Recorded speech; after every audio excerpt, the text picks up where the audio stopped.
Hey y'all, welcome back. I am about to show you how to do the snowy background for our adorable snowy penguin that we just created in the previous lesson. I'm going to start off with this guy.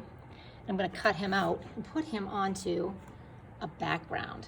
So before I begin with that background, I really should have done this to begin with, but I'm going to just cut him out. It took a little bit of time drawing him, so I want to make sure that I am not rushing through the cutting process of this.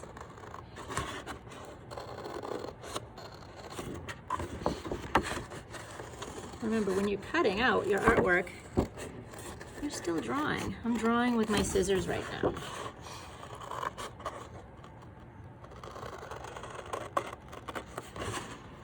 And carefully get around his little flipper, or hand, or arm, whatever you call it on a penguin. And I'm going to go around the head. Careful not to touch the charcoal. This is still really smudgy. Even though I'm all done with the charcoal, I didn't set it with fixative.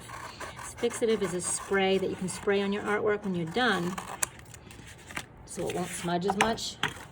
But I am indoors, and I don't have any fixative. It can be kind of toxic to breathe in. So it's definitely something you want to do outside. If you don't have any, you could always set it with some aerosol hairspray.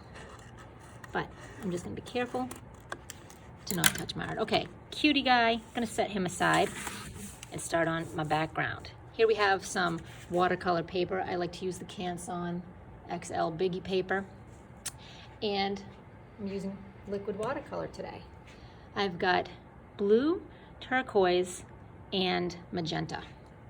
So to start off, I'm going to set up my little cups off to the side here. I've got my magenta, I've got my turquoise, I've got my blue, and I'm using a flat brush. Any large brush will do, and I'm putting it in water. A little bit of water to get it going. Leaving a little bit of white at the bottom. I'm just going to paint with a little bit of water. If you paint with water, this is called a wet on wet technique, and some really cool things can happen when you do this. I'm just going to go ahead and put water on the whole thing. You know, it's really tough to see. You see the shine there a little bit? Okay, now I've got it wet. I'm going to go ahead, take a little bit of my color. I'm going to touch it on. The magenta is looking very purpley. Maybe I did use purple. And I'm going to brush it on, back and forth motion. Go ahead and add a little. Oh, look at that spreading. Isn't that cool how it's just spreading on its own? This is a little bit of the turquoise. I'm going to put a little of the blue in there. And this can be really quick and sloppy because we're going to add some more things to it that's going to make it look really neat. We want it to look like a snowy background. So we're going to use, you guessed it, some salt. I'll put a little more purple in there just for fun.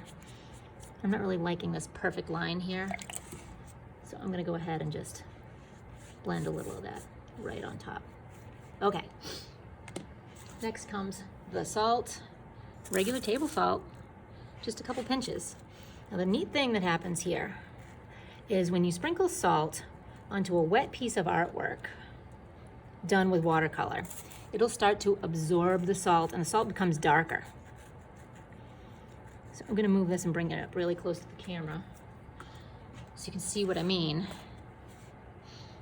It's a little bit dark. As it dries, it's going to push the salt away. Look at this cool thing that's happening here. That's going to look like a cloud later. Drips are okay.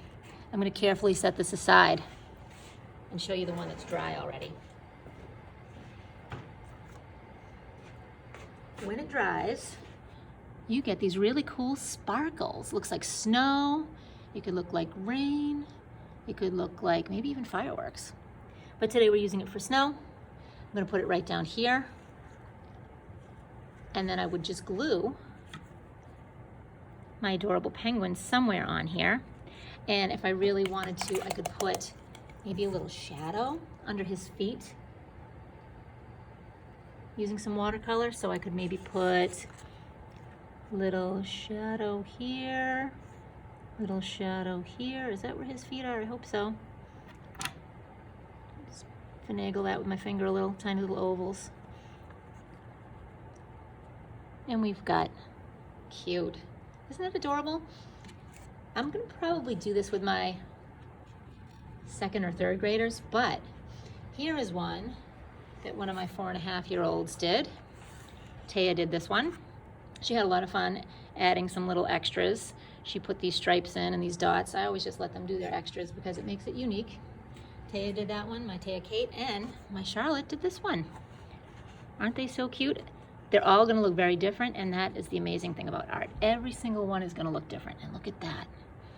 Look at that salt, isn't that so cool? They did a great job, my little budding artists. So that is the Snowy Penguin lesson. I hope you enjoyed it. Please tune in soon for more stuff from How to Draw Cool Stuff with Kat. Thanks for watching, and Happy New Year!